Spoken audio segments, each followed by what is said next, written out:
What's up, everybody? Welcome back to the Martian MMA podcast. I am your host, and my name is John, and this week we are back with episode 117, where we will be analyzing and predicting the UFC Fight Night card going down this Saturday, October 3rd, 2020, headlined by Ayari-Aldana versus Holly Holm. This 11-fight card will take place from Fight Island in Abu Dhabi, United Arab Emirates, which means it will take place in the big UFC cage. Just a quick recap from last week. I did go 6 for 5 on official predictions and lost a half a unit in terms of official track bets. So just a small loss from last week. Not too ideal, but going to look to get back in the profitable win column this week. But to be honest, I do not have many bets on this card so far. It's not a good card from top to bottom in terms of matchups and in terms of the betting lines. There's only one fight I'm really looking forward to on this entire card, and that's Casey Kenney versus Ayari-Alateng. So this will likely be a pretty light card for me in terms of bets, and I advise you do the same. Don't force too many bets. Don't bet fights you don't feel really confident about just to get some action on these fights. Just sit back and watch these fights and maybe save your money for a pick you're more confident in the future. So we're going to start things off in the lightweight division. We have Jeison Ayari taking on Luigi-Vendramini. The opening betting line for this one was Vendramini, the minus 175 favorite, to Ayari, the plus 135 dog. Right now, looking at Bet Online, we are seeing Ayari, a small minus 117 favorite, to Luigi-Vendramini, a slight minus 103 underdog. I'm quoting all the lines from Bet Online this time. I usually do the 5 dimes odds, but because 5 dimes is no longer available to American customers, I'm just going to go with Bet Online because they seem to be the most popular book nowadays.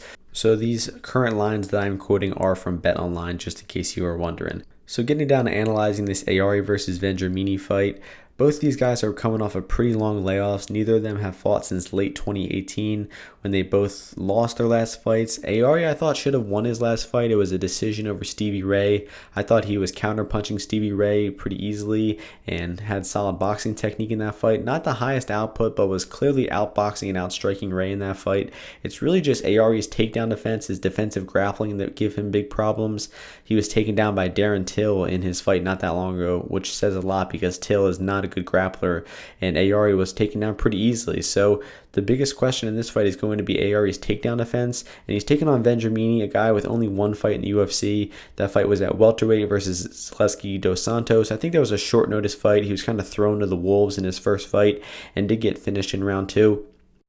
But Vendramini had a brief moment of success in that fight. He hit a takedown. He got a quick standing back take on Zaleski. He didn't really do much with it. I think he went pretty hard for a rear naked choke at one point, but did not get it. But it definitely shows that Vendramini is most comfortable when grappling, and I noticed that from his pre-UFC fights as well. He does not look like a good striker, and it definitely seems like he's most comfortable grappling, and he needs to hit takedowns to beat Ayari here because I do think Ayari is the better striker. He should outbox and counterstrike Vendramini whenever Vendramini comes forward. I do have a bit of a concern about Ayari's volume on the feet. He's a pretty low volume striker, so Vendramini could make it competitive on the feet just based on volume, but Vendramini, in my opinion, is going to have to hit takedowns and keep top control and likely get a submission to win this fight because I just do not think I've seen anything in the striking to think that he can compete with Ayari. So I'm going to trust the experience of Ayari here to stuff the takedowns, avoid getting taken down, avoid getting his back taken at any point, and just outstriking Vendramini on the feet here. So I put 1 unit on Ayari at plus 102. He's now the favorite, so it looks like I got some slight value on him. And I think that Vendramini by submission is a great hedge for this because I just have a hard time seeing Vendramini win by knockout. He would have to hit takedowns and keep top position for multiple rounds to win a decision, and I just do not think that's very likely. I think that if Vendramini is hitting takedowns, he probably gets a submission at somewhere along the line. So the pick for me is going to be Ayari. I think he probably wins this one by decision. Not the most confident pick, but I do have a 1 unit bet on Ayari at plus 102. Next fight takes place in the bantamweight division. We have Ayari-Alateng taking on Casey Kenney. The opening betting line for this one was Kenney the favorite at minus 220 to Alateng plus 185. Right now we are seeing Kenney minus 310 to Alateng plus 260. Needless to say, much more action coming in on the favorite Casey Kenney in this one, and I disagree with the action. I think that where the opening line was set was about right. Even then, there might have been some value on Alateng at plus 185. So currently at plus 260, I think the value is all over Alateng at that price, and I'm probably going to be betting him at that price as well. I have not locked in any bets yet because the prices just keep going higher for Alateng, so I'll probably wait till as late as possible to lock my bet in. But looking at this fight, I think these two are pretty similar to one another. They're both very well-rounded fighters, good offensive takedown. They're hard to take down themselves, and they're dangerous strikers on the feet. But I think that Alateng has two pretty distinct advantages in this fight, and that is in cardio and durability. We've seen Casey Kenney slow down a few times in the rounds 2 and 3 of his UFC career, and I haven't seen him rock by strikes per se, but I've seen Alateng eat some massive strikes, big right hands, body kicks, and he just keeps coming at you. It seems like his cardio is just unaffected. He can eat head strikes very well. So I just think that Alateng is the much tougher and more durable guy, and that's going to be very relevant here because if they're striking on the feet, I think it's going to be a matter of who can pressure who can put who on the back foot, and if Alateng can take more damage, I think that he's going to be pressuring more, and I think that he has a chance to win the striking here. The grappling between these two should be very fun, very competitive. I'm expecting some fun scrambles and exchanges between these two. Both, I think, have better offensive wrestling than defensive. I think Casey Kenney probably has the better defensive wrestling of the two because we've seen it proven a little more. We've seen him stuff takedowns from Ray Borg. We've seen him get up from takedowns from Merab Dvalishvili. We haven't really seen Alateng struggle with defensive grappling too much because he's usually the one hitting the takedown. So it's going to be really interesting to see how the grappling plays out between these two. I just see the fight being competitive everywhere, and the grappling and the striking, especially as the later the fight goes, I think the more I start to favor Alateng here. So it's a clear dog or pass for me. I think in terms of an official prediction, I'm still going to go with Casey Kenney by decision, but this line is very wide. I think at most Casey Kenney should be about 65% minus 200. So the value is on Alateng here. I will be betting Alateng. Have not locked in the bet yet, but you can check my Bet MMA tips page to find when I officially lock in that bet. So once again, the pick is Casey Kenney by decision, but it's dog or pass all day. The next fight takes place in the women's strawweight division. We have Loma Lookboonmee taking on Jin-Yu-Frey. The opening betting line for this one was a minus 120 pick'em on both sides. Right now, looking over at Bet Online, we are seeing Loma minus 142, Frey plus 120. More action coming in on Loma Lookboonmee here, and I agree with the action. I think that she deserves to be the favorite here. Another matchup where I think there's some similarities between the two fighters. Both are former atom weights, which is the 105-pound division, so they both tend to struggle with size a little bit at 115, but that shouldn't really be a factor here because they're both about the same size. It's a pretty simple fight to break down in my opinion. I just think that Loma is the much better striker. She comes from that Muay Thai background with hundreds of fights. I think she's a little bit better at distance and much better in the clinch. And it really comes down to Jin-Yu-Frey hitting takedowns and getting her grappling going to win this fight because I just do not see her outstriking Loma Lookboonmee. Once this fight gets into the clinch, I think that we see Loma really take over and start doing damage on Frey with those knees to the body, those elbows, those dumps, those takedowns that she goes for. Now, Frey has attempted and hit takedowns in her MMA career that I have seen, and Loma's defensive grappling is probably the weakest aspect of her game.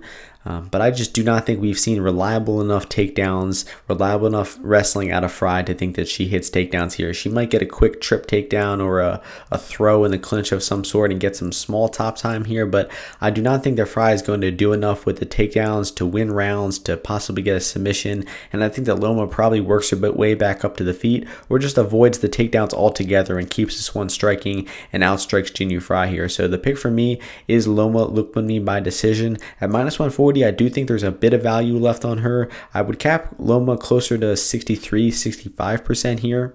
So there is some slight value on that minus 140. Personally, I'll probably avoid betting this one, mostly because I'm a big fan of Loma Lookboonmee. Would be pretty upset to see her lose here, so I'm going to avoid, double sadness, seeing my fighter lose and losing the bet. So it's going to be just a pick for me in this one. No bet. The pick is Loma Lookboonmee by decision.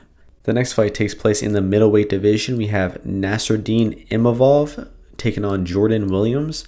The opening betting line for this one was Williams minus 215 to Imavov plus 165. Right now we are seeing Williams minus 140 to Imavov plus 120.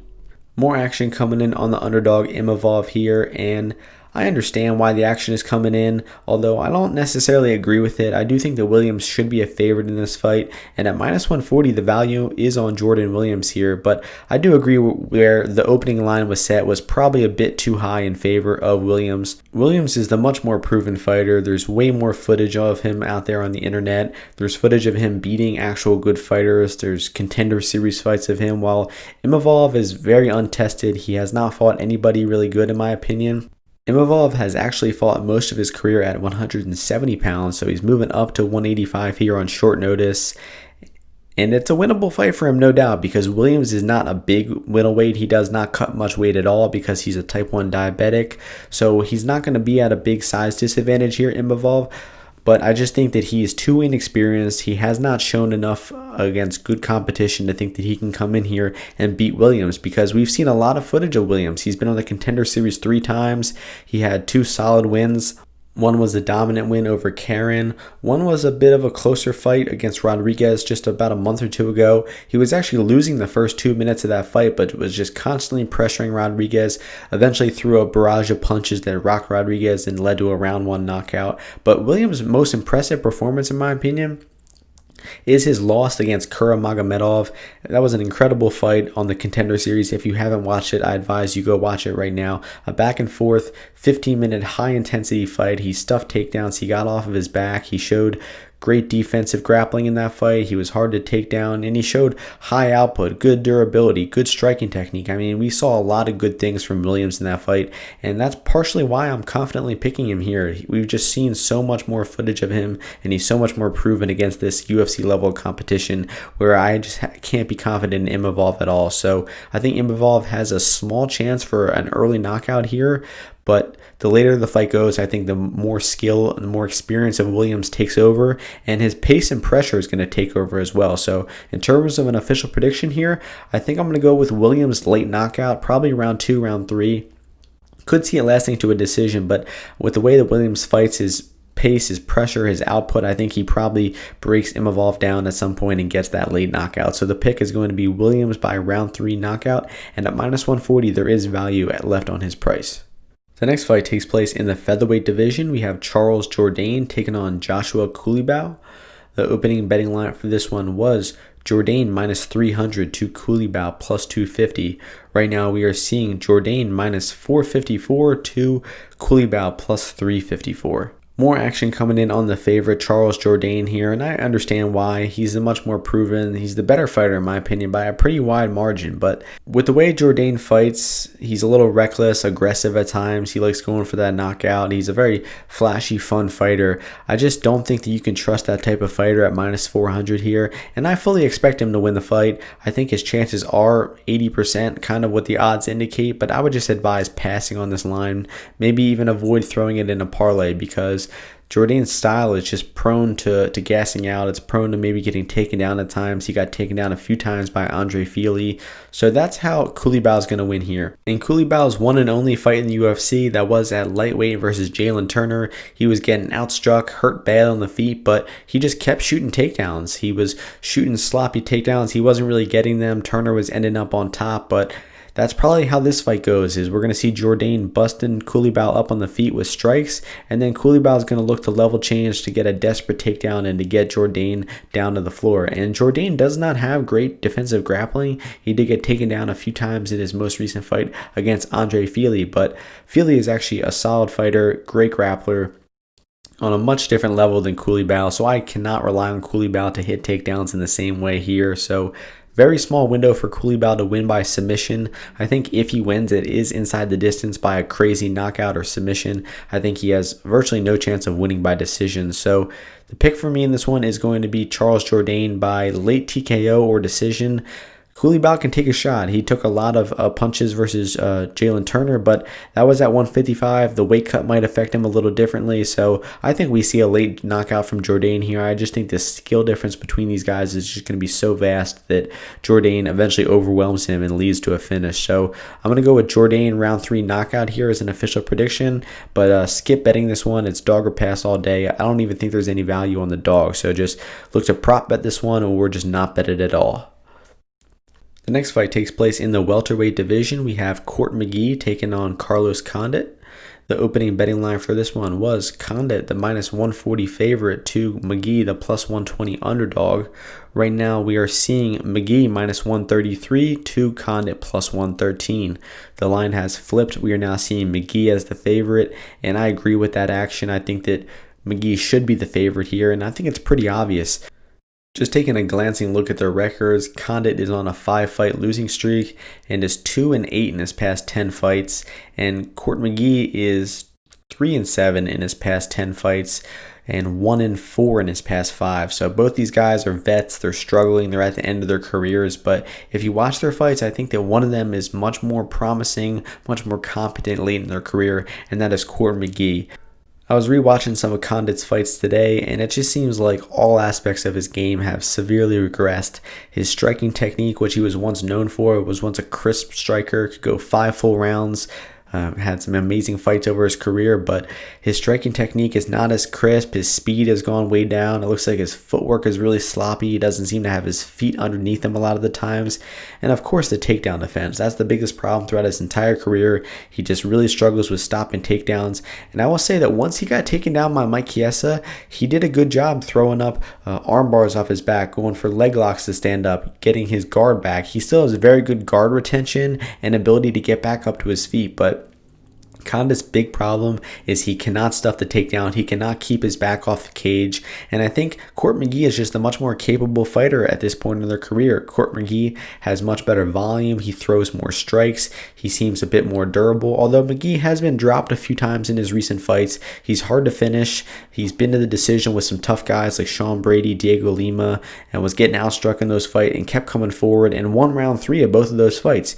He lost rounds 1 and 2 to both Lima and Brady, but dug deep, came back in round 3, and was able to make those fights close, 29-28 decisions. So Court McGee still has cardio late in round 3. He still can attempt takedowns. He attempted a lot of takedowns versus Diego Lima, and he hit a lot of takedowns in his most recent win against Alex Garcia. He hit takedowns, kept top position in that fight, and showed that he can still win via top time as well. So I just think McGee has many more ways to win the fight. He can win the fight at distance by having the more volume and effective striking. He can push Condit against the cage, look to keep him there, cage push, outstrike him in the clinch, or he can hit takedowns, which I think is his most likely path to victory. Is Court is just going to mix up the striking, hit takedowns, and just use his cardio and his pressure to out-volume, outpace Carlos Condit. I mean, if this fight was happening 5-10 years ago, I think everyone would have been picking Carlos Condit. He would have been a pretty massive favorite, but the fact that he's the underdog now just shows how far his athleticism has declined, how far his fighting ability, his fighting skill has regressed, and it's pretty sad to see, honestly. So Court McGee by decision is the pick. I think he's a pretty safe bet at -135. But I actually think we might get a better price on the live bets in this one, because if Condit has any success at all in this fight, I think it will be in striking in round 1. So it might be better to hold off, see how Court McGee is looking, making sure he's approaching the fight with the right game plan, and then looking to live bet him. Because if McGee is executing the right game plan, going for takedowns, looking to put his pace and pressure on Condit, I think he's going to win the fight by a landslide. I think it's going to really start to look like a dominant fight in rounds 2 and 3, because Condit just does not seem to have much fight left in him. Once the fight stops going his way, it seems like he kind of runs out of ideas and maybe even gives up a little bit at times. So I expect Court McGee to run away with it after round 1, but it could be a close round 1. So in terms of the -135 money line, don't go too crazy. The people who got in on Court McGee as underdogs are the real best bettors here. That's an incredible price, and I hope it cashes, because McGee by decision is my pick. The next fight takes place in the middleweight division. We have Daquan Townsend taking on Dusko Todorovic. The opening betting line on this one was Todorovic -305 to Townsend +225. Right now we are seeing Todorovic -310 to Townsend +260. A little bit more action coming in on Todorovic as the favorite, but I just get the feeling there's not much being bet on this fight at all. Maybe some people are throwing Todorovic in parlays, but two pretty unknown fighters. Todorovic is making his UFC debut, and Todorovic is 0-3 in the UFC. He's miraculously getting a 4th fight, because in my opinion, he has lost every single second of his UFC career. He has looked completely helpless in all aspects of MMA. He barely throws strikes when he's at distance. He can't stop a takedown. He can't get up once he gets taken down. So I really have no good things to say about Townsend, except that he's tough and he's hard to finish. So I guess I favor Todorovic everywhere here. I think he should light him up with punches. He should hit takedowns if he wants to, but I think Todorovic likely keeps it on the feet, uses his superior boxing. He has pretty high output as well, so Todorovic should outbox Townsend easily. I don't know how this fight's going to end via knockout decision. I guess I'll go with Todorovic via decision as my official prediction because, as I mentioned, Townsend is hard to finish, but just not much analysis into this fight. Todorovic should win this one pretty heavily. It's, I guess, favored or passed because I would not put a single dime on Daquan Townsend no matter what the price is. So the pick is Todorovic by decision, and it is favored or passed even at minus 310.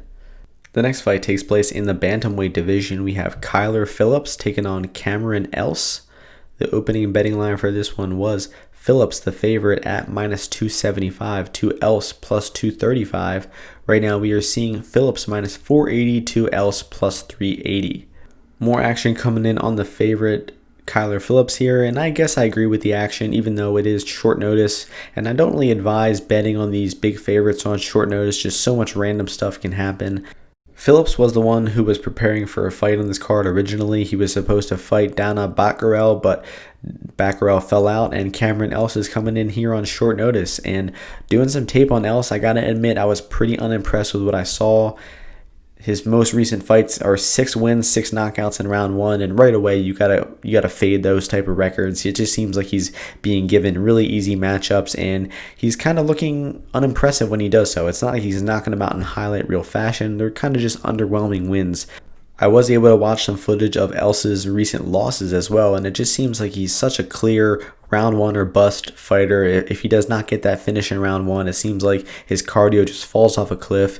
And in the Arthur fight, he hit a takedown. He got an anaconda choke. He was squeezing really hard for that choke, but when Arthur defended, Else stood up. He was completely gassed out and got TKO'd quickly after.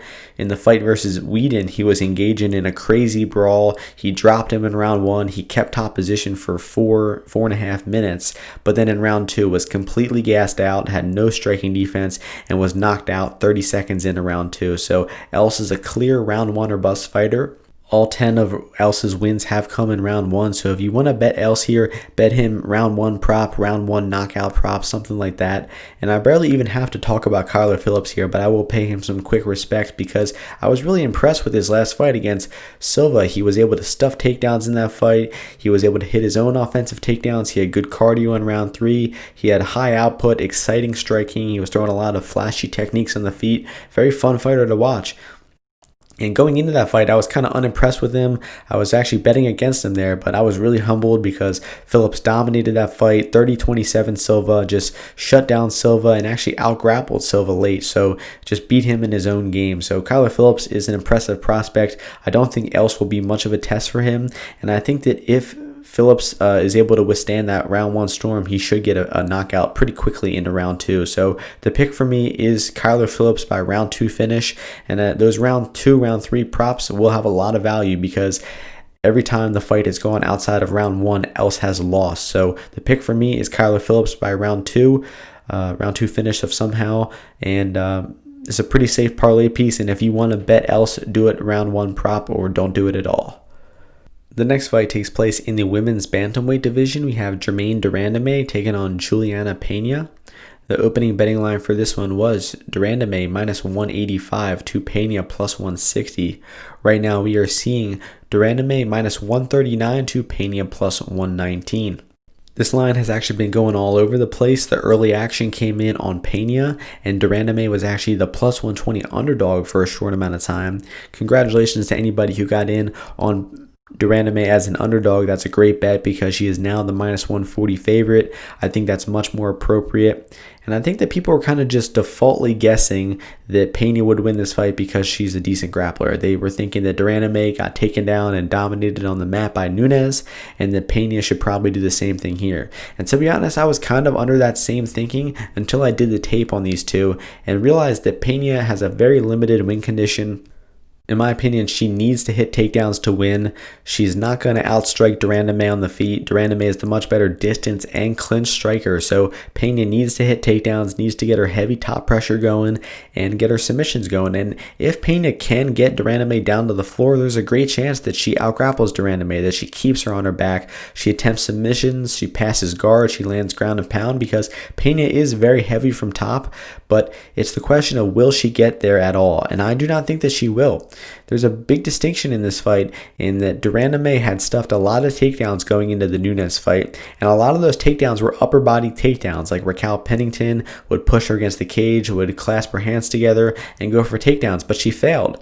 And then when Nunes went for takedowns, she went below the waist. She shot double legs, and she was able to get de Randamie down easily. So that's what this fight comes down to. It comes down to where Pena shoots her takedowns, because if she shoots below the waist and goes for double legs, single legs, I think she takes de Randamie down. But if she goes for that upper body clinch where she goes for trips and throws, I do not think she takes de Randamie down. And rewatching Pena's fights, almost all of her takedowns are upper body takedowns. She very rarely shoots beneath the legs, and all of her takedowns come from pressuring, getting a clinch, getting that body lock, and then looking to get a trip or a throw or something. She does have good trips, but de Randamie is pretty good at defending those. She's good at defending the trips, good at digging underhooks, good at getting that wizard, and outstriking girls in the clinch against the cage. So if Pena shoots an open space and beneath the waist, I think she takes de Randamie down. We just have not seen Juliana Pena do that on tape in the past 5 years. She's been very inactive, hasn't been fighting much.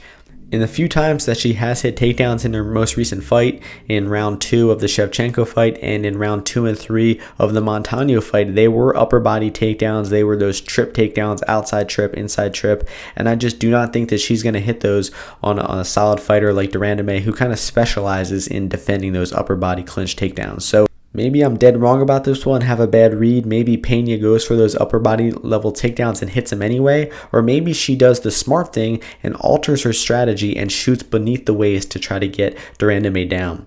I do not think that she will adapt her strategy. She probably goes for those same upper body takedowns because that's what she's best at, and I cannot rely on her to win doing so. So a pure pick for me is going to be Germaine de Randamie to stuff takedowns, avoid getting put on her back, and to outstrike Pena at distance and in the clinch here.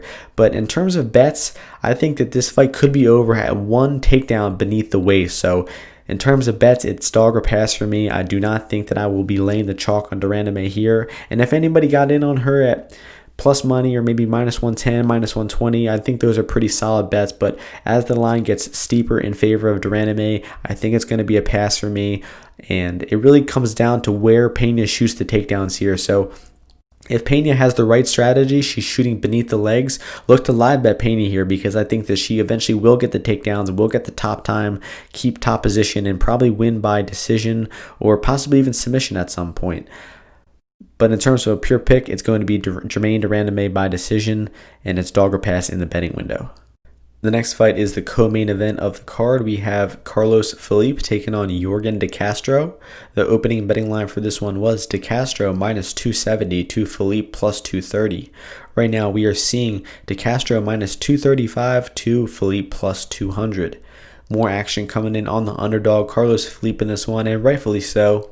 Just a quick unrelated note about this fight. This fight is an embarrassment of a co-main event. De Castro is 1-1 in the UFC. Felipe is 0-1 in the UFC. Two tremendously low-level heavyweights. I have no idea why this fight is co-main event. Kind of disrespectful to the fighters on the undercard who are much better fighters, much more experienced than these guys. So this is a really low-level fight. I would not advise betting much on this one at all, although I do think that it is dog or pass and there is some value on Carlos Felipe at these odds. I do agree with Yorgan De Castro being the favorite. I think he should be a slight favorite here. He has good leg kicks, he has some power in his punches, and he can stuff some takedowns. But I just do not think he has very reliable offense. He does not have high output. It seems like his cardio could be a concern.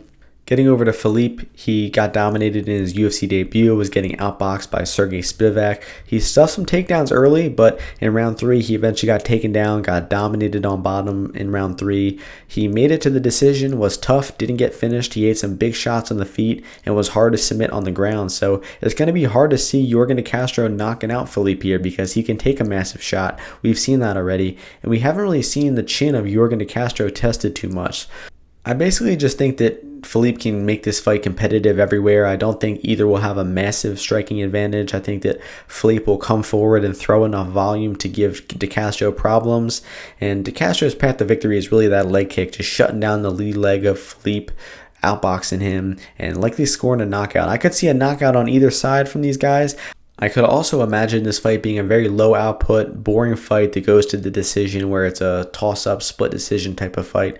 I could see it go in a lot of different ways, but not very confident about my pick in this one, but I am confident that it is dog or pass. You definitely cannot be betting on Yorgan De Castro at these odds, especially at the money line. And I think this one probably goes to decision. I think the more likely path to victory, or the more likely way this fight goes, is that slow, low output, striking match type of decision that I was describing earlier. And I am going to pick Yorgan De Castro to win that striking match and get the decision here, but it's going to be a close fight everywhere it goes. It's a dog or pass all day, and Yorgan De Castro decision is the pick.